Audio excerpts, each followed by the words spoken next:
for healthcare transfers, and there's no fiscal anchor and no debt management strategy. That's atrocious for a national budget. Canada needs a prime minister who sees the solution to our country's current challenges and where they truly lie. It's not the government. I'm going to have to interrupt the honourable member. She will have 2 minutes to continue her speech. After the questions and comments, as we have run out of time at this point in time. Statements by members, déclaration de députés. The honourable member for Mississauga Lakeshore. Madam Speaker, I would like to recognize a long-serving, much-loved physician in Mississauga, Dr. Edric Sum, and to congratulate him on his retirement. Dr. Sum was born in Wuhan, China after World War II and moved to Hong Kong with his family. He graduated from the University of Hong Kong's medical school and came to Canada to pursue further training in pediatrics. Like so many of us, Dr. Sum decided to make Canada his home. He began to practice medicine in Mississauga in 1974 and later served as secretary to the Department of Family Medicine of the then Mississauga Hospital. Dr. Sum looked after my family and me for many years, alongside thousands of other Mississauga residents for whom he cared over the decades. His younger daughter followed her father's passion and is practicing psychiatry in Scarborough.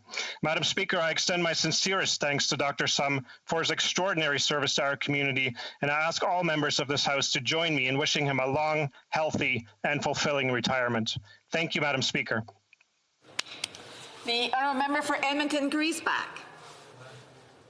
Madam Speaker, my constituents are angry. They're angry because this Prime Minister and his Liberals have done a terrible job fighting COVID. They've failed. How? Let's count the ways. One, they failed from the get-go to recognize COVID as a pandemic. Two, they refused early on to stop flights from COVID hotspots.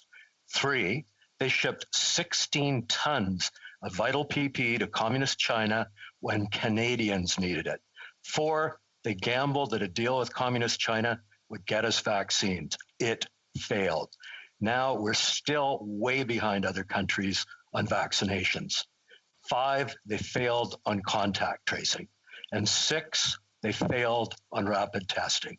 There are real consequences for these failures. Massive unemployment, constant lockdowns, sickness, and death. Canada is renowned for world-class healthcare, but Liberals have failed us. Canadians deserve better. The honourable member for Nepean. Thank you, Madam Speaker.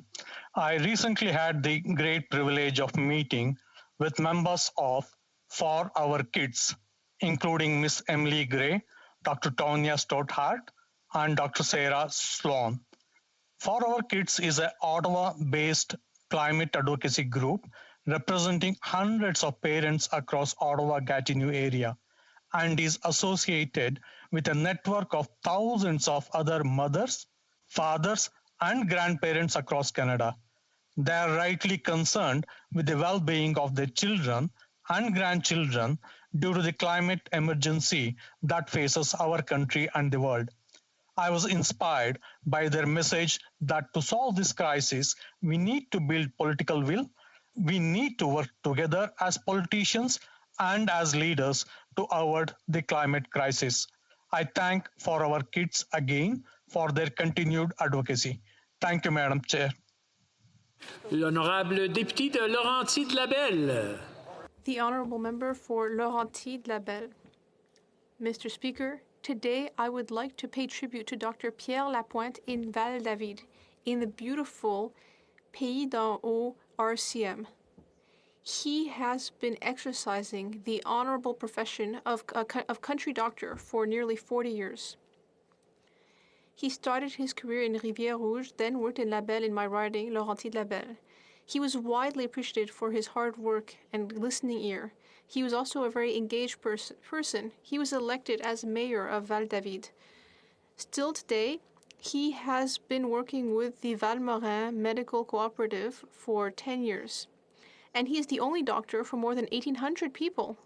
I wish him a long and healthy life, for he wishes to remain in active practice as long as possible.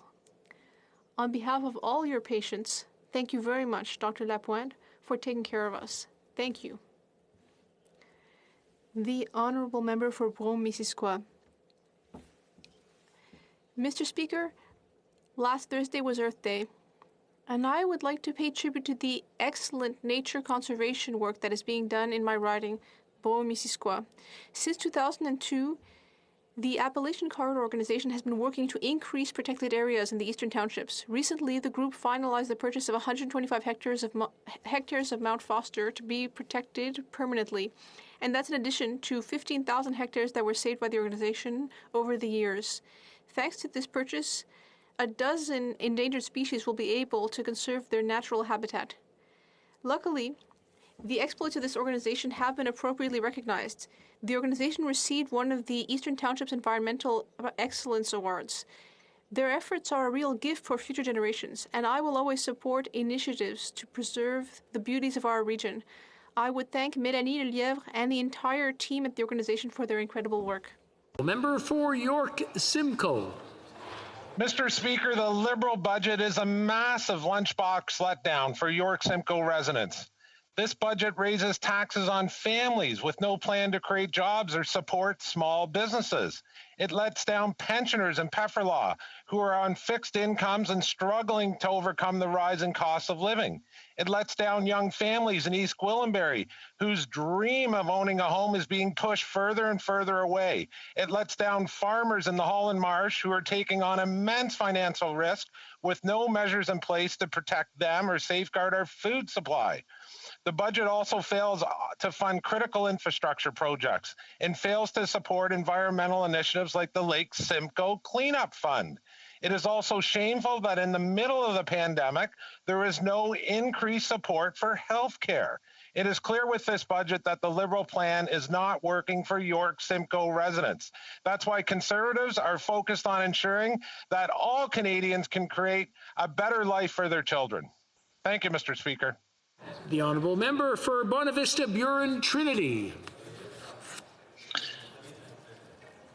Mr. Speaker, it gives me tremendous pleasure today to recognize Newfoundland and Labrador's Chief Medical Officer, Dr. Janice Fitzgerald. She has worked tirelessly to navigate our province safely through the COVID-19 pandemic and has saved many widespread breakouts from happening and countless lives. Because of her work ethic and quick response to situations, Dr. Fitzgerald has been honored in her and my own hometown of Centerville-Wirral Trinity. Mayor Gibbons and the town are naming a popular lookout in Blacksbrook Park in her honor. I cannot think of anybody more deserving of this dedication than Dr. Fitzgerald, especially since the lookout is just above her childhood home. Soon, residents and visitors alike will be able to visit Dr. Fitzgerald Holdfast Lookout and always remember the service and dedication she has given to our province. Mr. Speaker, please join me in sending our sincere thanks and congratulations to Newfoundland's hero, Dr. Janice Fitzgerald. L'honorable député de Glengarry. The Honourable Member for Glengarry Prescott Russell. Mr. Speaker, I rise virtually today to praise our Minister of Finance's efforts to ensure that women can fully participate in the economy. Too often, due to a lack of resources, new mothers need to put the brakes on their career in order to care for their children. My mother had to go back to work after 3 months' leave. I was lucky enough to have my grandmother to care for me, but not all mothers have that opportunity. Budget 2021 will correct that injustice with a child care program which will reduce child care costs by 50% by next year and reach an average cost of $10 in 2025. This policy will transform our society. Mr. Speaker, when we invest in measures that enable everyone to participate in our country's development, we have a fairer and more egalitarian society and a feminist budget. On behalf of the parents of Glengarry Prescott Russell, thank you to the Prime Minister and the Minister of Finance. The Honourable Member for Lévis-Lobinière. Mr. Speaker, today I would like to pay tribute to an exceptional man who left us too soon, my friend Mario Grenier. We were brought together by a common passion for politics. He was mayor of Saint-Sylvestre-de-Lobinière for 25 years and municipal councillor for 10 years prior. So he worked to serve the municipality for 35 years. He was the leader of a dynamic and engaged community. His work in his business also enabled him to spend time daily with the people that he cared about so much. On behalf of Lévi Lebinière, I would offer our condolences to his spouse Angèle and his children Stéphanie and Vincent, their spouses, and his grandchildren. He was a caring husband, father, and grandparent. He loved his family deeply, and he left an important mark on his community through all of his achievements and determination. He also had a great love of life. Now we must keep a place for him in our hearts. Rest in peace, my dear friend Mario. The Honourable Member for Vimy. Mr. Speaker, on April 24th, Armenians in Canada and elsewhere in the world participated in a solemn commemoration of the 106th anniversary of the Armenian Genocide. Over a 2-year period, this systematic ethnic cleansing campaign cost the lives of around 1 million people and forced about 1 million others to leave their homes. Like many Canadians, I have close personal ties to the Armenian community. Growing up, I learned of the Armenian genocide through stories shared by my best childhood friend, Nivart Mardikian, and family members who had seen the impact of these atrocities firsthand. These stories remind us of what human beings are capable of when driven by hate. Today and every day, let's reflect on the lives lost to genocide and recommit ourselves to standing against human rights abuse in all forms. We must never repeat the mistakes of the past, lest we forget. The Honourable Member for Richmond Arthabaska.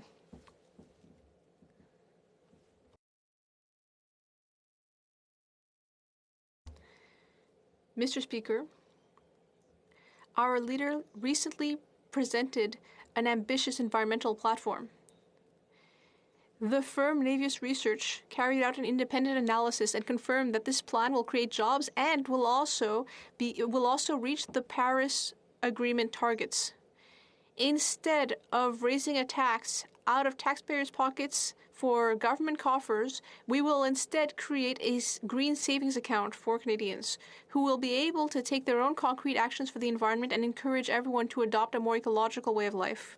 There are also measures to increase the number of electric vehicles, reduce industrial emissions, protect our forests and waterways for sustainable agriculture, and many others.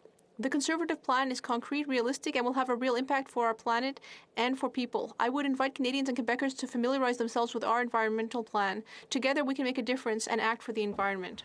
The Honourable Member for Tobique-Mactaquac.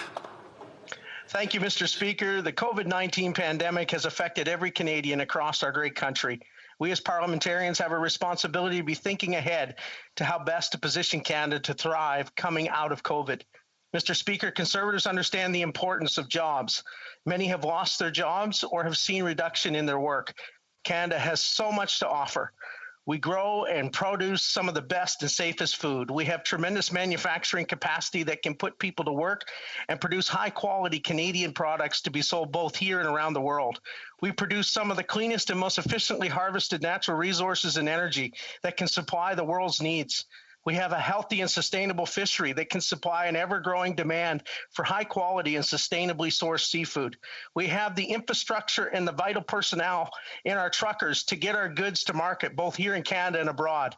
Canada has so much potential to thrive coming out of COVID if the proper steps are taken now to secure Canada's jobs, secure Canada's economy, and to secure Canada's future. And that is exactly what we as Conservatives plan to do. Thank you, Mr. Speaker.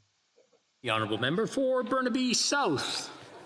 Mr. Speaker, today it is with great honor that I am able to share some words with you about an incredible fellow New Democrat, a leader, someone who is a humanitarian, a diplomat, and a scholar. Stephen Lewis has lifted the lives of millions of people and someone that continues to inspire future generations of progressive leaders. He right now is battling a very serious illness. But he doesn't want us to talk about that illness. He doesn't want us to talk about him. He wants us to do what he has always advocated for, speaking about people who need help the most. Recently, he's raised exactly who those people are. People who come from low-income countries that are not able to afford the vaccines to fight this global pandemic. We stood shoulder to shoulder recently, fighting against Big Pharma and urging the Liberal government to give these countries a fighting chance against the pandemic. The same way Stephen Lewis, throughout his life, has shown love and compassion for others, the same way he stood for people, today I want Stephen Lewis and his family to know we stand with you. L'honorable député de Saint-Hyacinthe-Bagotte. The honourable member for Saint-Hyacinthe-Bagotte. Mr. Speaker, in 2004, a new community newspaper, Le Mobile, was published for the first time in the Mascoutin region. In 2021, the newspaper is now a paper monthly with 55,000 readers, 114,000 users of the internet version, and 20,000 followers on Facebook. It covers a diverse range of subjects and is the pride of the community. Last week, 3 collaborators of the newspaper received prizes in a gala given by the Quebec Community Written Media Association. Guillaume Mousseau received the award in the digital engagement category for a second consecutive year. Journalist Roger Lafrance received the first prize in the interview category, and Carl Vaillancourt received the third prize in the news category. On behalf of the Bloc Québécois, I would like to give my most warm congratulations to Journal Mobile for its success at the gala. Thank you. The honourable member for Edmonton Centre. Mr. Speaker, I am honoured to rise today to speak of an extraordinary individual and constituent who left us on March 5th. He lived life to the fullest and accomplished more than most would in 35 years. He lived his life with Duchenne muscular dystrophy, which provided challenges but never defined him. He managed to complete 2 degrees, traveled the world, and was an enormous inspiration to many. This remarkable young man's name is Garrett Cumming, and he is our son. He wrote a piece years ago that was framed on my desk about me as his role model, but he didn't realize he had it backwards. Today, I would also like to recognize a physician, a Dr. House of sorts. Dr. Lyle McGonigal started as a vet, realized after having kids he could provide better care, and returned to school to become a pediatrician. Dr. M told Garrett, "I will see you for as long as you want," and that is what he did. He and his team offered Garrett straight, no-nonsense talk, always combined with compassionate care. Garrett had a team of caregivers over the years that not only provided for his personal care, but assisted with his courses, travel, and most importantly, caring companionship. Thank you to the frontline workers. Garrett, you are missed.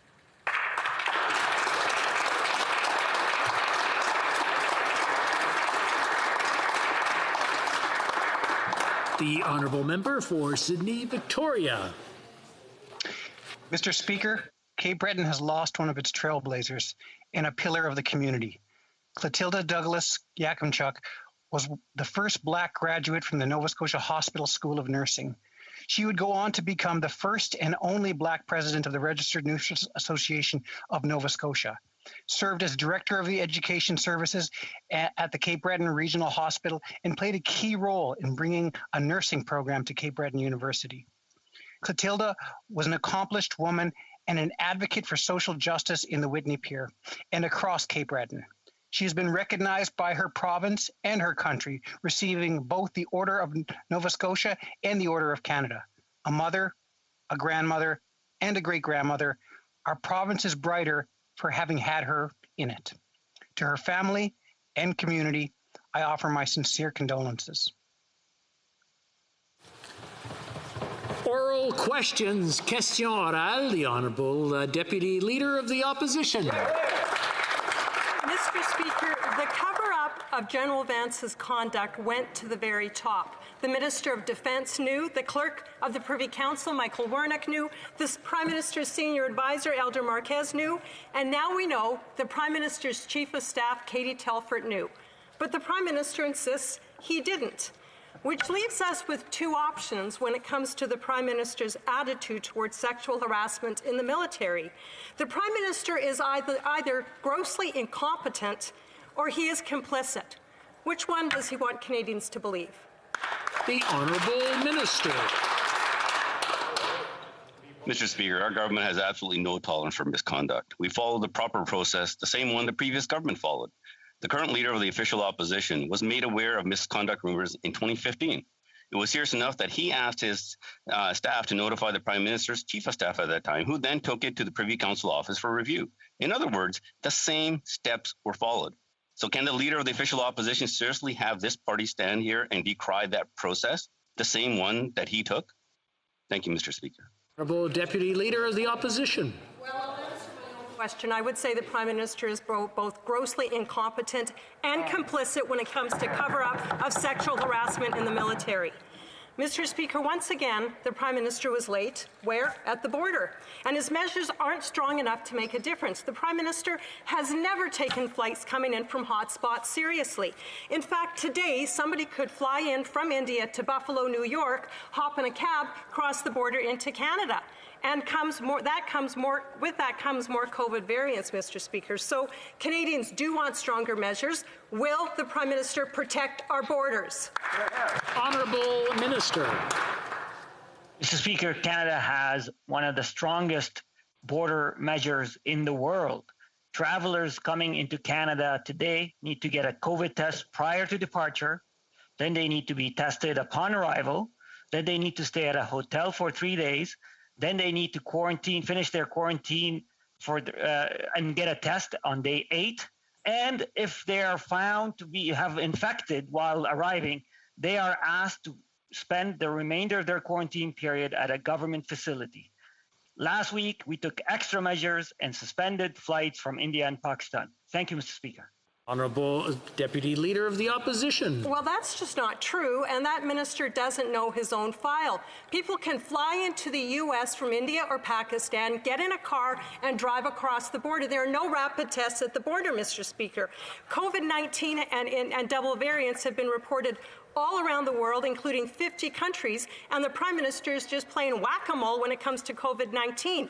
We need to stop flights from all hotspots now, and we need to get rapid testing at the border now. Is the Prime Minister going to wait a day, a week, or never to make the right decision? Honourable Minister. Mr. Speaker, far be it from me to correct the honourable member, but I'm going to try. Travelers who come through the U.S. need to get a test at the U.S. prior to arriving. Speaker. And then when arriving at the border, they have to get tested again, Mr. Speaker. What I want to ask the honourable member is, weren't her colleagues asking for the suspension of the hotel quarantine just a few weeks ago? Thank goodness we didn't listen to them, Mr. Speaker. L'honorable député de... The honourable member for Louis Saint Laurent. Mr. Speaker, it's really concerning to hear the Prime Minister and his government say that they are not responsible. They say they have no regrets about the handling of the pandemic. And yet, there were delays in border control. There were hundreds of thousands of Canadians facing problems here. There were delays in border control, delays in rapid testing, and above all, delays in supplying vaccines. And that is due to the Liberal government. Doesn't the Prime Minister believe that there should be rapid tests for everyone crossing our border? The Honourable Minister. Mr. Speaker, every step of the way, we've been there for Canadians, leading with science and evidence, Mr. Speaker, and with the advice of our chief public health officers and officials.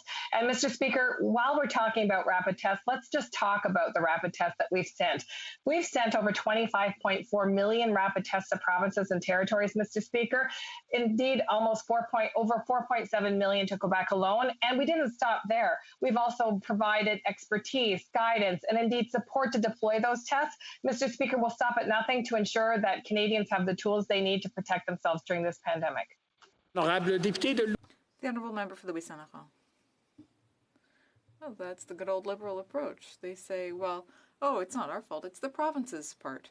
What a show of contempt for our provincial partners. The reality is that in January and February, there was a 10-day gap where no vaccines were delivered. That's not the province's fault. And that is the fault of the Liberal government and the Minister of Health. Would the Minister of Health agree with our proposal to have rapid tests for everyone crossing the border? Yes or no? Honorable Minister. The Honourable Minister.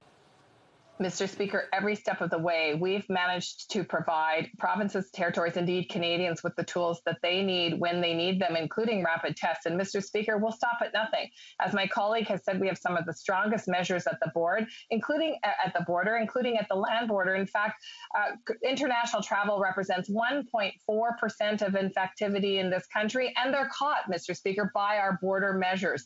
They're quarantined, Mr. Speaker. In fact, what we see is infection rates in communities communities posing the greatest risk. And that's why we're going to continue to be there for PTs with health human resources, with testing, indeed with expertise and anything else they need to get through this third wave. The Honourable Member for La Prairie. Mr. Speaker, yesterday on the talk show Tout le monde en parle, regarding the strike at the Port of Montreal, the Prime Minister said that companies are diverting their ships because Montreal is not reliable. But it's not Montreal that's unreliable, it's the Liberal government. They've been letting this dispute get out of hand for the last 8 months. The Minister of Labour said that all solutions have been exhausted. But she hasn't even tried the most obvious solution, which is to sit the parties down and talk before bringing out a special law. Time is running out. What are they going to do to make up for the last 8 months of inaction? The Honourable Minister. Monsieur le Président, Mr. Speaker, the Bloc says it's going to defend Quebec, but it can't just have all this empty rhetoric. They have to act. Quebec is suffering enormously from the closure of the Port of Montreal. It's not just the city of Montreal. There are families all across Quebec who are anxious about their jobs and their futures. So will Quebec be able to count on the Bloc Québécois to resume activity at the port? Or will the Bloc Québécois turn its back on Quebec? Or will it join us to move forward together? The Honourable Member for La Prairie. 8 months of Liberal inaction. That's what this leads to, Mr. Speaker. The Prime Minister is incapable of acting under pressure. There are a number of examples. Last year, they let the CN labour dispute drag on until the propane shortage threatened farmers' crops. They let the Wet'suwet'en dispute drag on to the point where the Prime Minister even asked the police to charge Indigenous protesters. And now, Ottawa is about to introduce special legislation after letting the dispute at the Port of Montreal drag on. This is a government of foot draggers, Mr. Speaker. Why is it that every dispute involving the Prime Minister seems to escalate to the point of threatening our economy? The Honourable Minister. Well, how is it, Mr. Speaker, that the one time that the Bloc Québécois has the chance to act, they refuse to do so? They like to talk, but when it comes to actually taking action, joining the government to help make a difference for Quebecers, they don't. What do they think about what Jean Boulet said, or what François Vincent Stéphane and all of these stakeholders from Quebec and from industry are saying? They're saying we need to deal with this issue. The Bloc Québécois has the opportunity to stand up for Quebec. Will they do so? Honorable député. The Honourable Member for Burnaby South. Thank you, Mr. Speaker. The third wave of COVID-19 is hitting hard. This is a difficult time. Essential workers are getting sick, and their entire families are getting sick as well. Now we're seeing young people getting sick as well. Emily, a 13-year-old, lost her life this week. Her father worked at a factory, and that's exactly why we need to take action now, to have paid leave for essential workers and to vaccinate the people who need it the most. The Prime Minister, or rather, when will the Prime Minister take action to save lives? The Honourable Minister.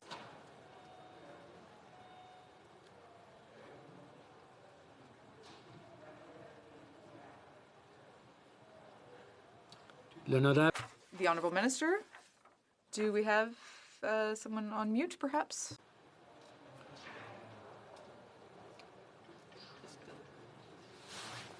Pardon me, Mr. Speaker, I apologize.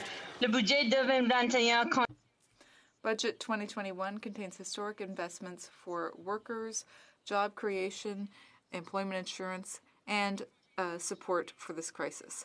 Paid sick leave is a public health measure that is essential, and it has been so since the beginning of the pandemic.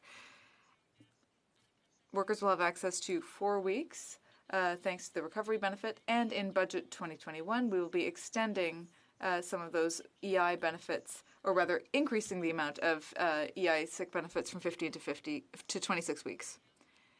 This will benefit thousands of Canadians. The government is helping Canadians through this crisis. Number 4, Burnaby South. I just spoke about a 13-year-old girl who lost her life to COVID-19. What kind of response was that? We've got people dying in this country, and workers are going into work sick because they cannot access the paid sick leave. That's not good enough. We need to save lives. We know the answers. The experts have made it clear. We need better access to paid sick leave, and we need to vaccinate the communities who need help the most. The most vulnerable people in our society are the ones that are dying. When will the Prime Minister take action to save these lives? The Honourable Minister. Mr. Speaker, of course, our hearts go out to the families and friends of every single person lost in the pandemic of COVID-19, and especially to the family of that 13-year-old girl. Mr. Speaker, we have made paid sick leave a key public health measure since the onset of the pandemic. Workers have access to 4 weeks of benefits for the CSRB. We've raised EI sickness benefits from 15 to 26 weeks. We're working with the provinces to complement the support that they can and are starting, thank goodness, to provide. But make no mistake, we know how important it is for workers to have access to paid leave, and that's why we've done it since day one of this pandemic. Honorable député. The Honourable Member for Chicoutimi-Le-Fjord. Mr. Speaker, since 2018, the longshoremen at the Port of Montreal have been without an agreement with their employer. That's over 2 years of uncertainty from the government for a port that's highly strategic for the country. As I said last week, the Liberals have been very slow making decisions and taking action.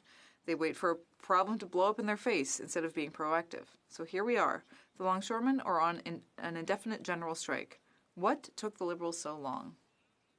The Honourable Minister. Mr. Speaker, we were there from the very beginning.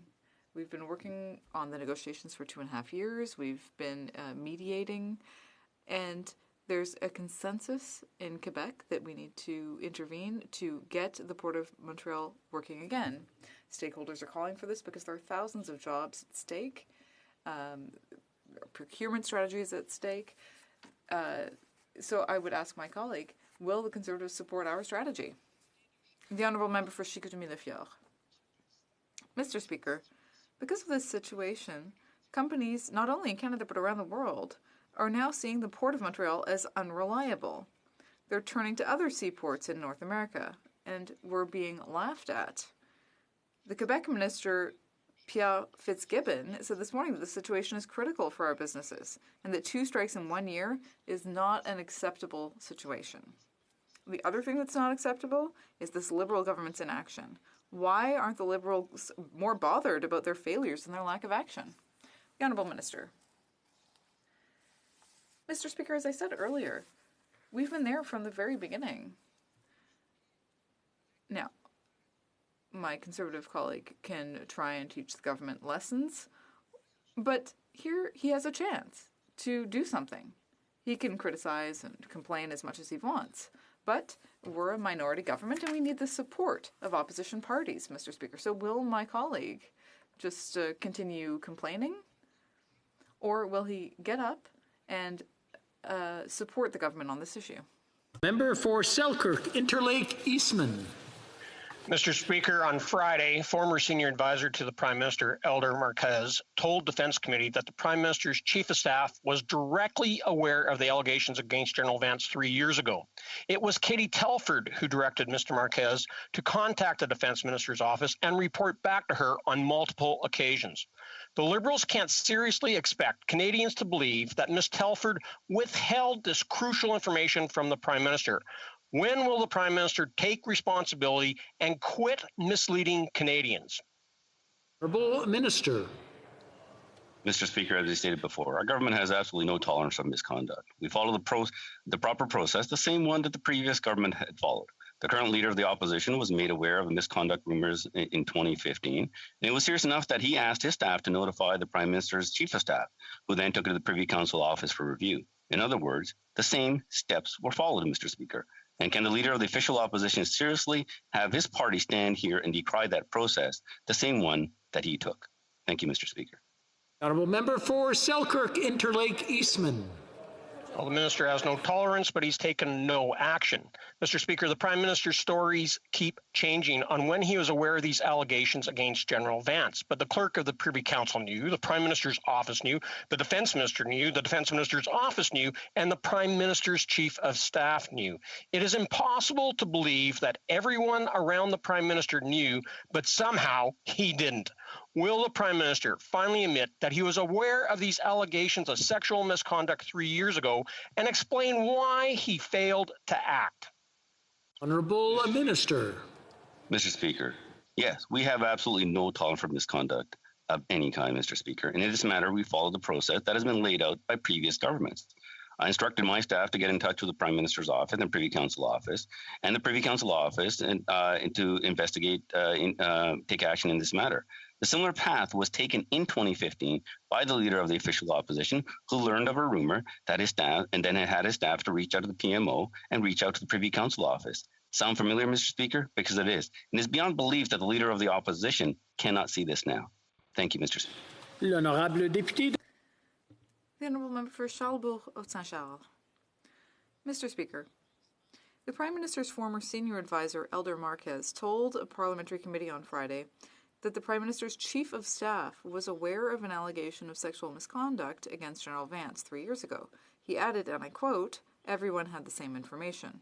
So the Secretary of Defense knew, the former senior advisor knew, the military ombudsman, Gary Walburn, knew, and Katie Telford, the Prime Minister's Chief of Staff, knew.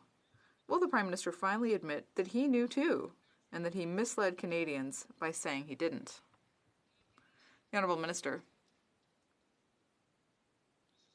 Why we've always taken the process very seriously. We actually saw the same process in 2015 for the same individual, as we learned from Prime Minister Harper's former Chief of Staff. The leader of the official opposition heard of a rumor of misconduct, told his staff, and then told PMO, who then told the Privy Council office, Mr. Speaker.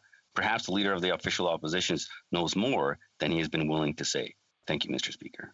The Honourable Member for Charlebourg-Haute-Saint-Charles. Well, it's nice that the Defense Minister is repeating the same thing 40,000 times, but no one believes him. The problem is that, the Prime Minister always says that he's a great feminist. But we know what he did to the former Minister of Justice and the former Minister of Health, so no one believes him. Now, can the Prime Minister stop misleading Canadians and tell us the truth? Tell us that he knew about General Vance. The Honourable Minister. Mr. Speaker, as we stated earlier, that we have no tolerance for misconduct. The same process was followed as a previous government, Mr. Speaker. When the leader of the official opposition heard of a rumor in 2015, contacted his staff to contact the PMO, who contacted the Privy Council office to launch an investigation. The same process, Mr. Speaker, and that's exactly what we did. And Mr. Speaker, we're going to be taking greater action to making sure that we root out sexual misconduct from the Canadian Armed Forces. Thank you. The Honourable Member for Montcalm. Mr. Speaker, the federal budget provides no recurring increase in health transfers for the next 5 years. Not one penny for 5 years. But it's earmarked $3 billion to create Canada-wide standards for long-term care facilities. Mr. Speaker, do you know how many thousands of nurses we could hire with $3 billion? Well, the federal government prefers to use that money to produce reports and invent bureaucracy. Why not use that money instead to care for people? The Honourable Minister. Mr. Speaker, every step of the way, we've been there for provinces and territories during this pandemic, and indeed we will be there after the pandemic, as the Prime Minister has committed. Nonetheless, Mr. Speaker, just let me run through the money that we've supported Quebecers and indeed all Canadians through provincial and territorial transfers. $19 billion, Mr. Speaker, is the first down payment on the expenses for the pandemic, and then an additional $7 billion recently, Mr. Speaker. And let me just tell you, Mr. Speaker, we've provided all the PPE, all the testing, all the vaccines, and indeed rapid response surge support with Red Cross and other supports. We'll be there, Mr. Speaker, now and after the pandemic. The Honourable Member for Montcalm. Mr. Speaker, the government is making the same mistake when it comes to mental health. They've set aside $45 million to create national standards. Once again, what we need in the healthcare system is workers. That's what we're missing. Workers, psychologists. We don't need standards. We need people to treat other people. People whose mental health is being affected right now, they want to talk to a health professional, not Health Canada officials. So why does the government stubbornly refuse to increase the health transfers, starting now? The Honourable Minister. Well, Mr. Speaker, let me take this opportunity to respond to the member's question and say that we understand that Canadians are struggling during this pandemic, and indeed were before. But of course, living through a global pandemic is incredibly stressful and very, very distressing. And that's why we created Wellness Together, Mr. Speaker, because we knew that provinces and territories would need additional support to reach people in their time of need. All Canadians have access to this amazing resource that provides direct support from a variety of different measures in both official languages, translations into 60 others. Mr. Speaker, will be there for Canadians and Quebecers during this difficult time. The Honourable Member for Manicouagan. Mr. Speaker, Ottawa wants to create universal childcare services like those that were invented in Quebec 25 years ago. Of course, Quebec wants to receive its share of the funding unconditionally. But last week, the Prime Minister said that he would impose other improvement measures on Quebec. Yesterday, on the talk show Tout le monde en parle, he said that the agreement would be more or less no strings attached. Mr. Speaker, more or less no strings attached is a more or less useless nuance that sets the table for an equally useless squabble. Why not just transfer the money outright? The Honourable Minister. Mr. Speaker, here you can see that the Bloc is trying to create an argument. Yes, Quebec is a pioneer in the daycare system. We're inspired by their model because their model works. The Prime Minister was very clear yesterday on the talk show. You know, he said, we're not going to tell Quebecers what to do. We're going to talk to Quebecers to negotiate the details. So there's no argument between Ottawa and Quebec here. They shouldn't pretend that there is one. They're just trying to create tensions, but we can see that we're doing the right thing. For Carleton. Robert Asselin. Robert Asselin is the former assistant to the Prime Minister. Last week, he said of the budget that the government is adding billions in debt to our national debt, while doubling the national debt without adding jobs or economic growth. Will the government finally recognize that what Canadians need is paychecks and not additional debt on the national credit card? The Honourable Minister. With respect to the honourable member, he neglects the importance of the measures that we put in place to keep businesses and households afloat through this pandemic. As we move forward, we're going to continue to make the kinds of investments that will specifically target job creation and economic growth, including hiring incentives for businesses, low-cost financing that will allow them to boost productivity, and other measures that will ensure that businesses and communities across Canada can take place in the market to create jobs right here at home. Mr. Speaker, the honourable member can rest assured going forward, our plan will support Canadian businesses and workers as long as it takes. Le député de Carleton. Finance Minister has been making the bizarre claim that back during the debt crisis of 08-09, the big mistake countries made was not adding enough debt. In fact, the countries that did what she suggests and what she is doing now, France, Spain, Greece, Italy, they all experienced massive double-digit unemployment. Why? Because they kept piling up debts in the middle of a debt crisis, whereas Canada, Israel, Switzerland, and Germany, which had small deficits and returned to balanced budget, kept unemployment low.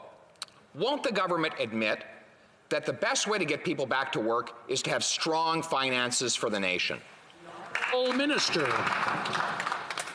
Mr. Speaker, from the very beginning of this pandemic, I've been taking questions on our support for Canadians, and every single time the Conservatives seem to ask a question, they're focused on the dollars we've spent rather than the people that we have helped. Mr. Speaker, from the very beginning, we have advanced benefits that have supported 9 million Canadians to help them keep food on the table. Over 5 million workers have kept a job because of the wage subsidy. I will not apologize for being there for Canadians in their time of need, and as we go forward, we will continue to do what it takes so those same Canadians have the opportunity to take part in the economy and earn a paycheck to support their families. For Carleton. Well, he should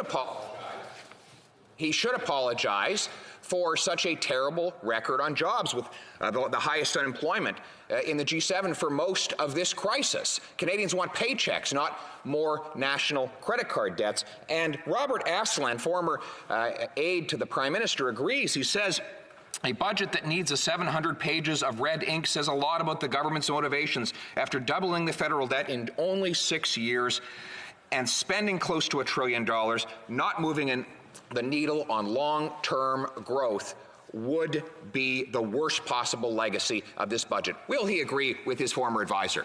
Honourable Minister.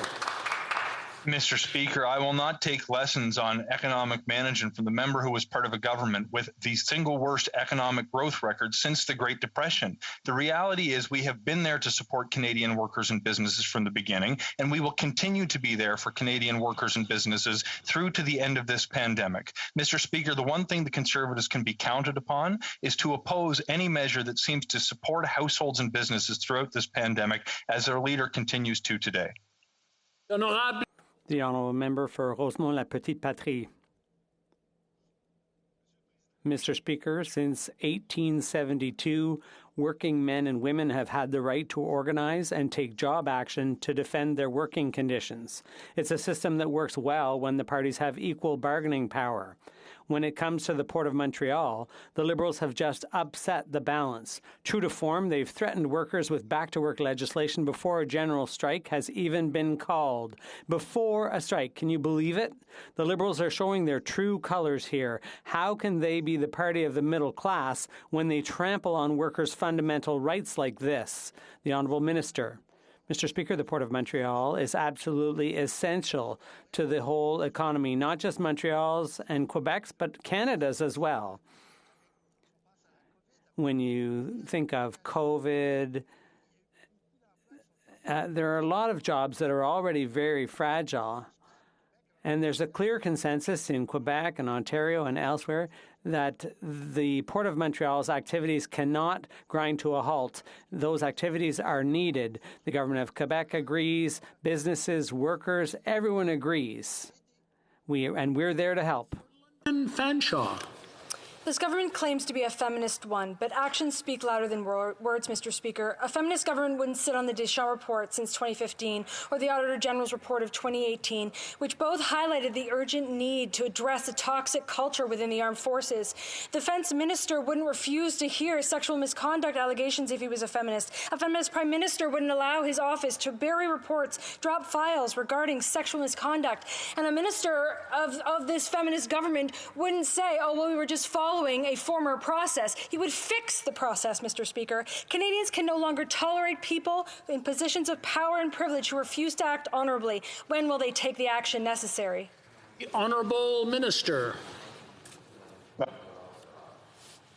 Mr. Speaker, thank you very much for the member's question. A lot more has to be done, and it will be done.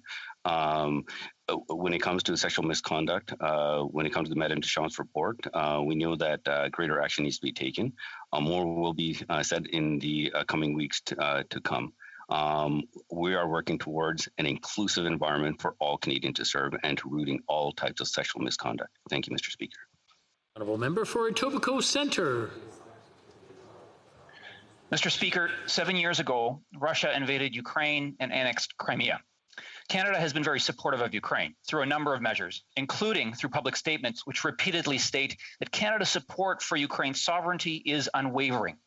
Recently, Russia massed 80,000 troops on Ukraine's borders and continues to be a threat to invade at any time. An invasion would have consequences, not just for Ukraine, but for Canada and our allies.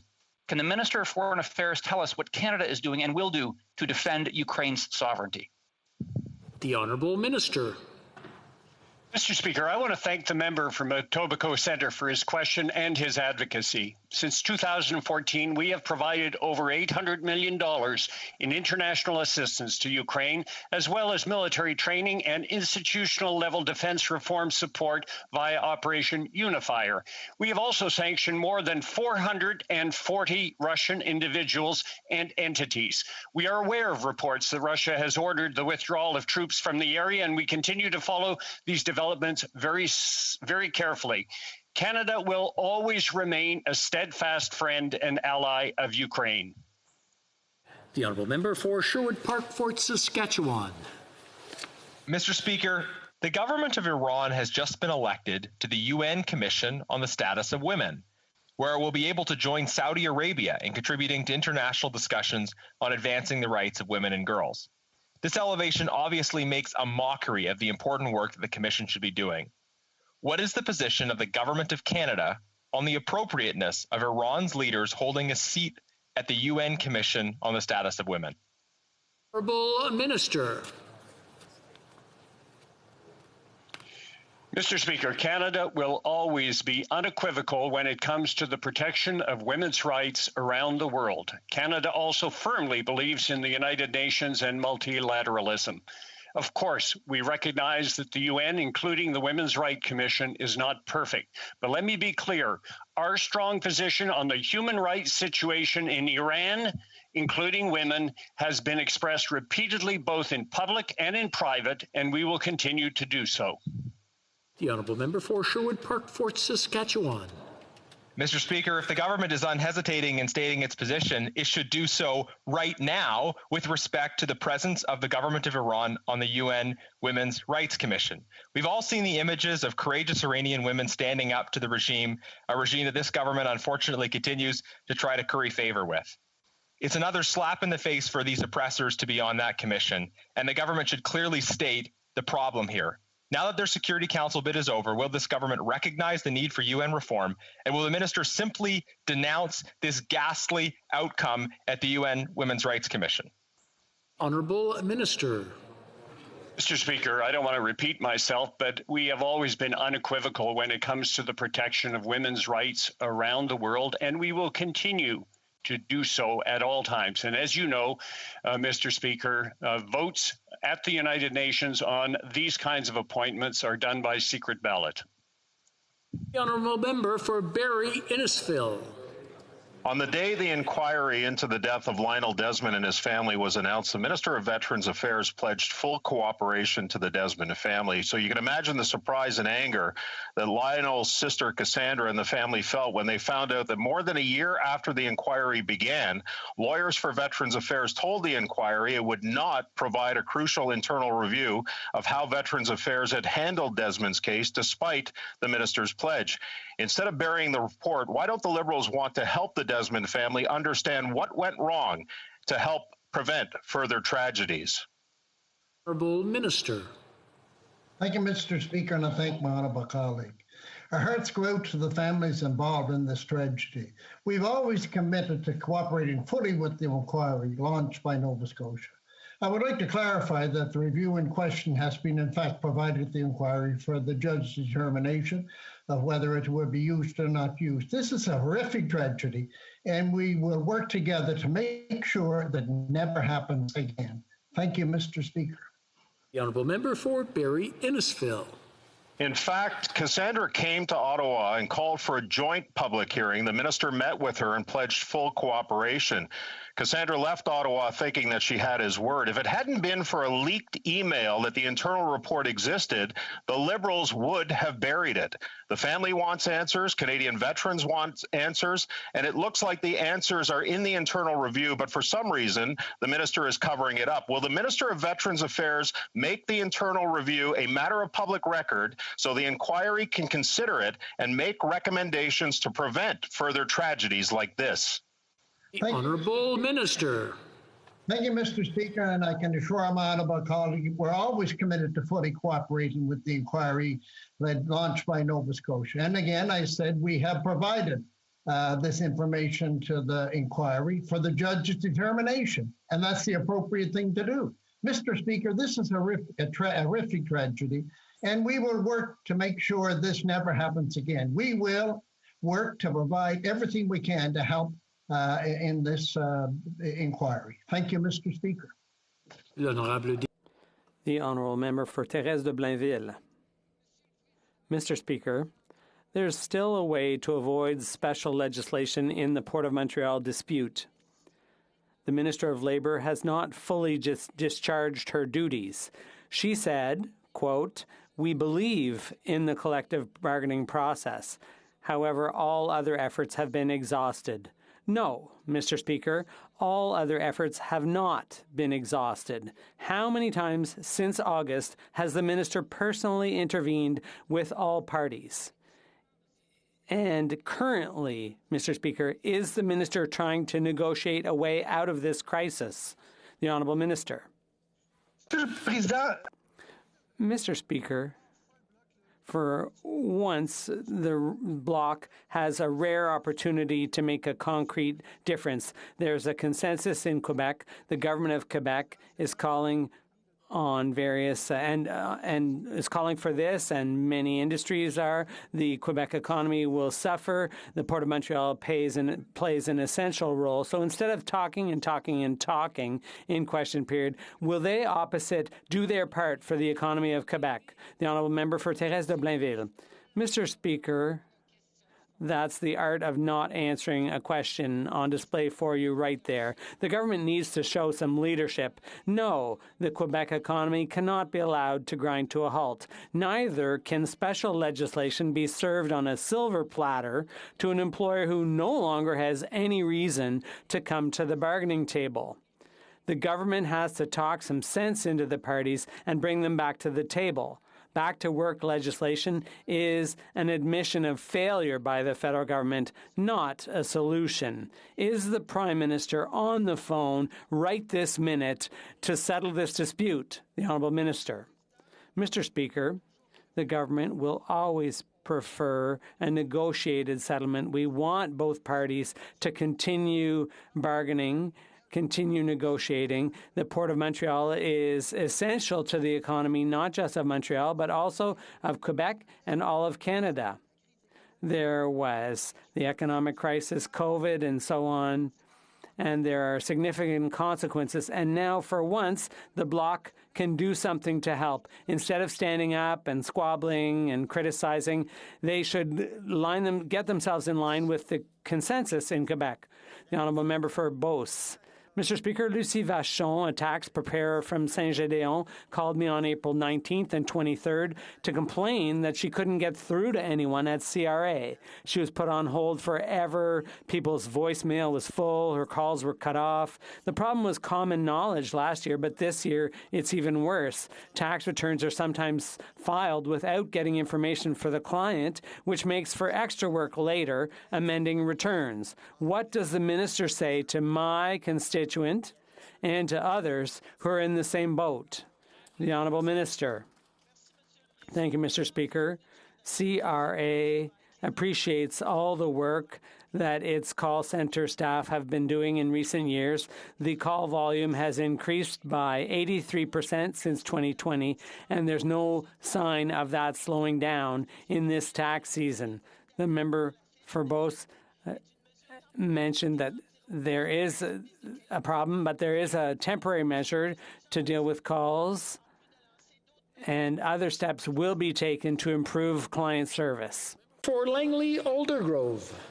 It happened in broad daylight, right in front of the Langley Sportsplex, where my grandkids play hockey, right beside a daycare, where mums and dads were dropping off their kids for the day. It was a gangland-style killing, the third last week in Metro Vancouver. Clearly organized crime isn't paying any attention at all to this government's ban on firearms. When will the minister shift his focus away from law-abiding citizens, hunters, and sport shooters, and get to work on the hard job, tackling gang violence and keeping our streets safe? Honourable Minister. I want to thank the member for the question. And Mr. Speaker, we've promised Canadians that we'll strengthen gun laws. And one of the things that we're doing is we've examined the three ways in which criminals gain access to guns. They're smuggled across our border, they're stolen from lawful gun owners, or they're criminally diverted where people buy them legally and sell them illegally. And that's why we've introduced in Bill C-21 new strong measures and new resources for law enforcement and for communities to prevent guns from getting into the hands of criminals. And frankly, I would urge my colleague from across the aisle to stop advocating, quite frankly, for those who manufacture guns and start concentrating on public safety. The honourable member for Calgary Centre. I just want to remind the honourable members to have their headsets on just so that we can all hear, and the interpreters. Perfect. Very good. The honourable member for Calgary Centre. And my apologies, Mr. Speaker. 2 years ago, Canada lost its lead in carbon capture technology to the United States. My colleagues and I have been pushing this government to introduce a tax credit that will level the field with our U.S. competitors. The Liberals responded last week when they included this environmental tax credit in their budget. However, they specifically excluded enhanced oil recovery. Strange approach, trying to play catch-up and excluding a key piece of the successful part of the U.S. tax credit. Can the government tell this House how their approach accomplishes anything? Honourable Minister. Mr. Speaker, we are supporting the oil and gas workers. They built this country and they done the same to lower our emissions. The same people who built renewables, the same people who built climate targets, we're investing in them with the carbon capture, utilization storage, $319 million of investment tax credit, accelerating adoption of the proposed technology. We're investing in clean fuels like hydrogen and biofuels, using the determination and skills of our oil and gas workers. $2 billion also for workforce development programs so that we leave no energy worker behind. Thank you, Mr. Speaker. The Honourable Member for Saint-Léonard, Saint-Michel. Mr. Speaker, just over a month ago, the Minister of Official Languages shared her vision for reforms to the Canadian system of official languages. In the budget, this government announced it would be investing over $250 million in our official languages. Can the minister tell us how these new investments will support her proposed reforms, strengthen our official language minority communities, and pave the way for French and English in Canada for decades to come? The Honourable Minister. Thank you, Mr. Speaker, and I'd like to thank my colleague for her excellent question and all her hard work on the Official Languages Committee and on behalf of her constituents. Our budget is an attempt to strengthen our vision for official languages, and we are investing in post-secondary for minority communities. We're also supporting French as a second language all across Canada, and certainly we want to create more community spaces where minority languages are spoken. Thank you, Mr. Speaker.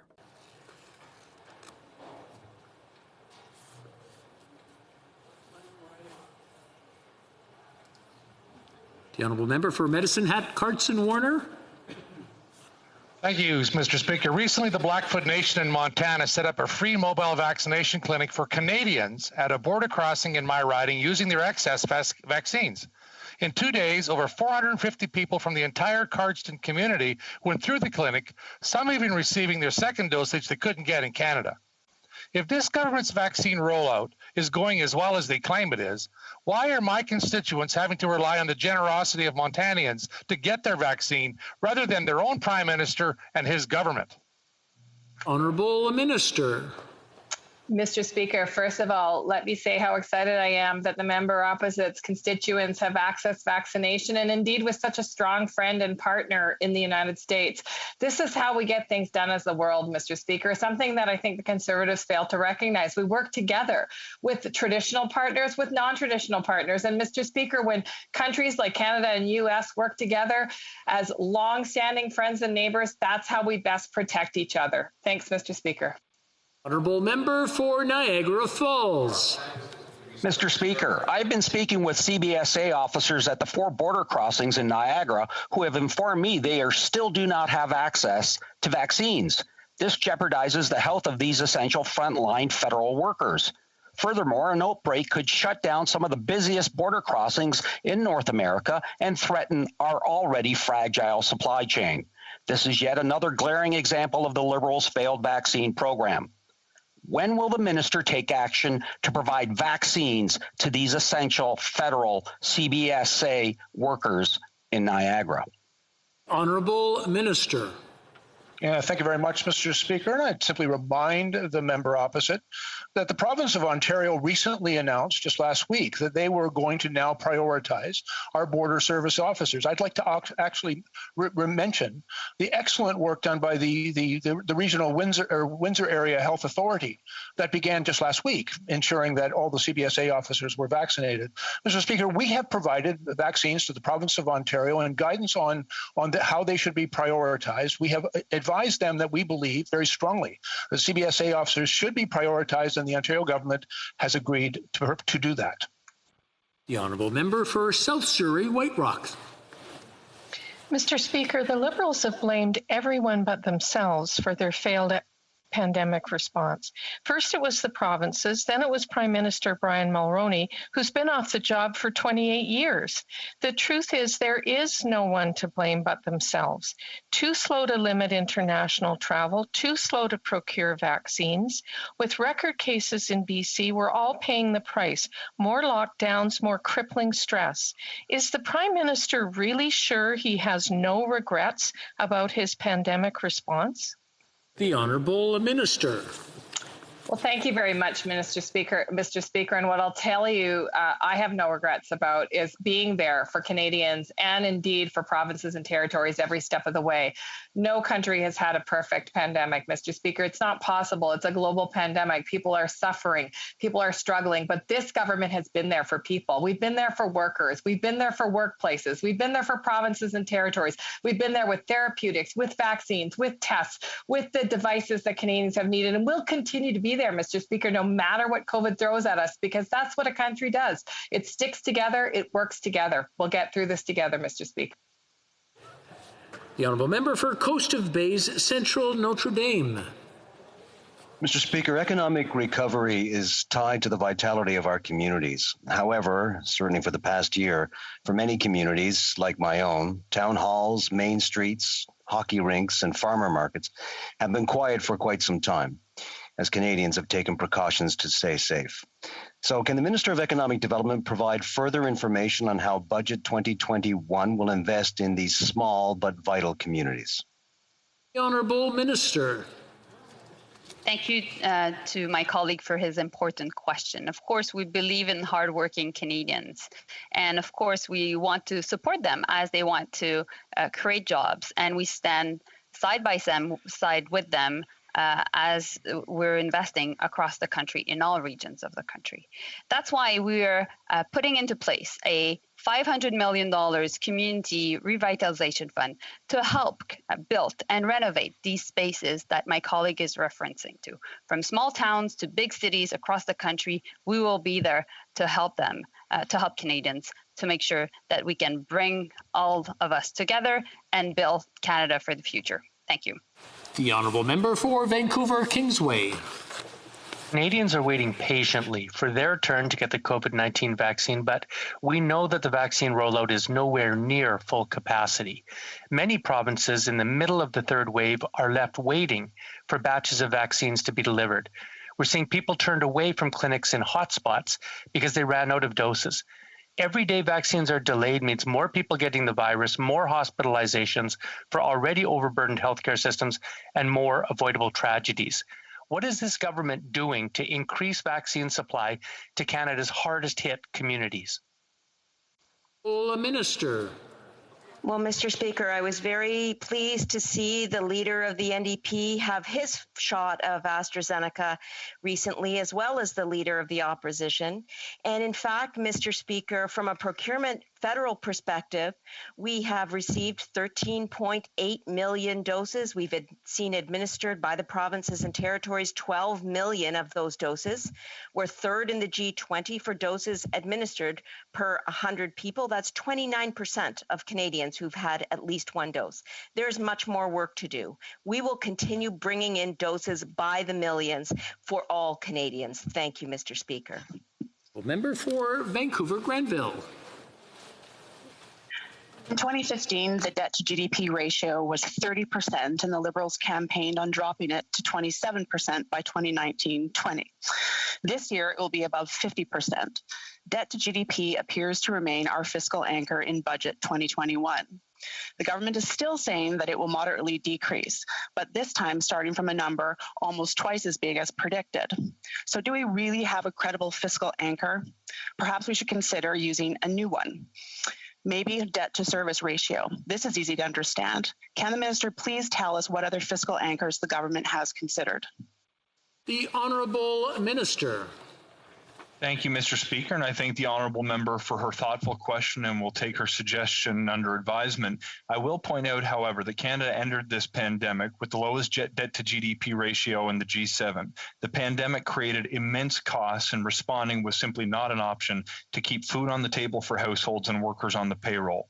As we emerge from this pandemic, it's essential that we continue to manage our finances in a responsible way, and to do so, maintaining a downward track on the debt to GDP ratio is an intelligent and thoughtful response, so we ensure that for generations to come, we can protect the fiscal capacity of our country to continue to respond to emergencies that may arise in the future.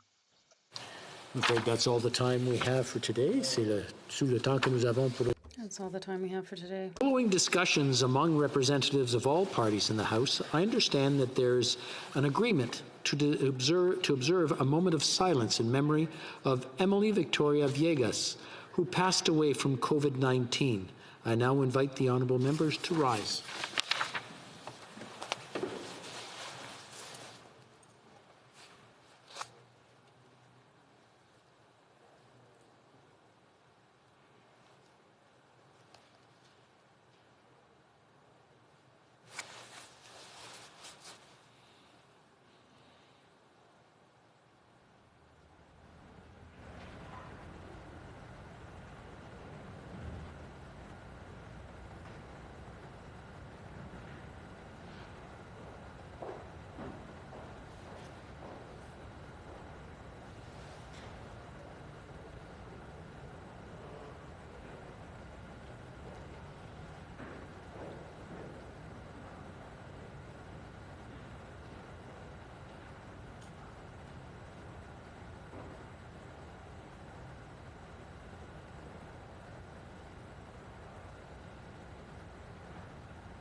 Thank you. Tabling of documents. The Honourable Parliamentary Secretary to the Government House Leader.